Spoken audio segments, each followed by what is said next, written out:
Welcome to Gita kitchen. ఈరోజు మనము గోధుమ పిండితోటి నమక్ పేడాలు తయారు చేస్తాము. దానికి కావాల్సిన పదార్థాలు: గోధుమ పిండి, 1/2 కిలో గోధుమ పిండి తీసుకున్నాను, జీలకర్ర 1.5 టేబుల్ స్పూన్, నెయ్యి 2 table spoons, salt 3/4 table spoon. ముందు ఒక బౌల్ తీసుకొని గోధుమ పిండిని జల్లించుకోవాలి.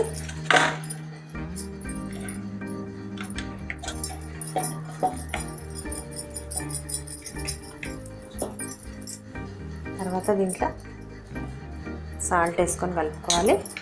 దీంట్లో సాల్ట్, జీలకర్ర వేసుకొని కలుపుకోవాలి. తర్వాత నెయ్యి వేసుకొని కలుపుకోవాలి. ఇవన్నీ మొత్తం పిండిలో కలిసేటట్టు కలుపుకోవాలి. ఇదంతా కలుపుకున్న తర్వాత ఇప్పుడు కొన్ని నీళ్ళు పోసుకుంటూ కలుపుకోవాలి. ఒకటేసారి మొత్తం పోయేది నీళ్ళు, కొద్దిగా పోసుకుంటూ కలుపుకోవాలి.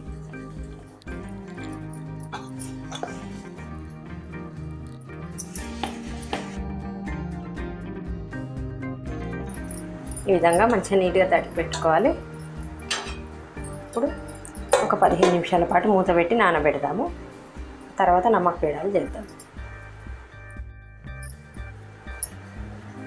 15 నిమిషాలు అవుతుంది. పిండి పూర్తిగా బాగా మంచిగా నానింది. ఇది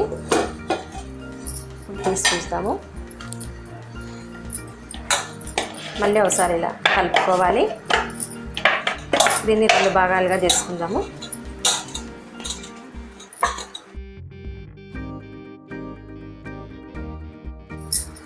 చపాతీలాగా చేసుకోవాలి రౌండ్గా. మరి సన్నగా కాకుండా కొంచెం మందంగా చేసుకోవాలి.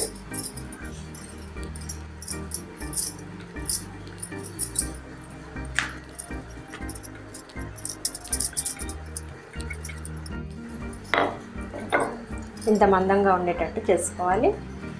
ఇప్పుడు దీన్ని కట్ చేస్తాము. మనకు నచ్చిన షేప్లో కట్ చేసుకోవచ్చు.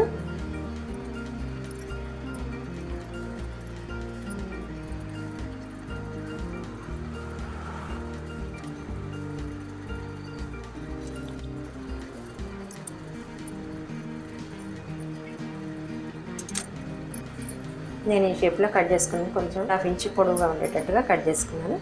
వీటిని తీసుకొని ఒక ప్లేట్లో వేసుకుందాము.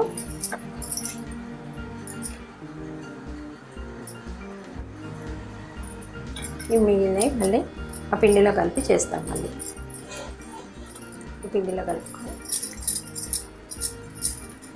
పక్కన దీంట్లో కలుపుకొని మళ్ళీ ఇంకో చపాతీ చేద్దాము.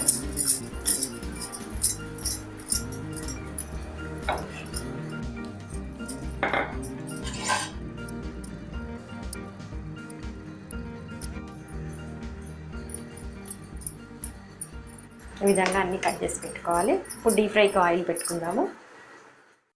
డీప్ ఫ్రైకి ఆయిల్ పెట్టుకున్నాను. ఆయిల్ మరీ వేడి ఎక్కకూడదు, మామూలుగా ఉండాలి. ఎందుకంటే ఇవి లావుగా ఉన్నాయి కదా మనం చేసినవి, మంచిగా ఉడకాలన్నమాట. మంచిగా ఉడకాలి. ఒక్కొక్కటిగా వేసుకోవాలి. ఆయిల్లో ఎన్ని పడతాయి అన్నీ వేసుకుందాం.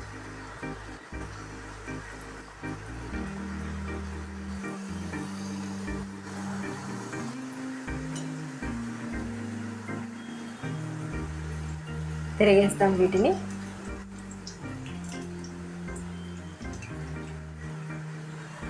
ఫ్లేమ్ చిన్నగా పెట్టుకొని నిదానంగా వేయించుకోవాలి.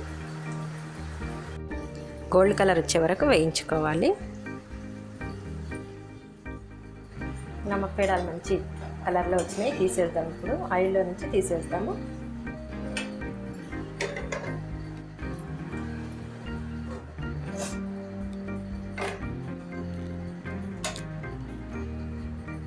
ఈ విధంగానే అన్నీ ఫ్రై చేసుకుందాము.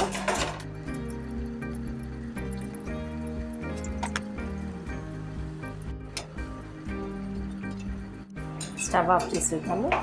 నమక్ పేడాలు రెడీ అయ్యాయి.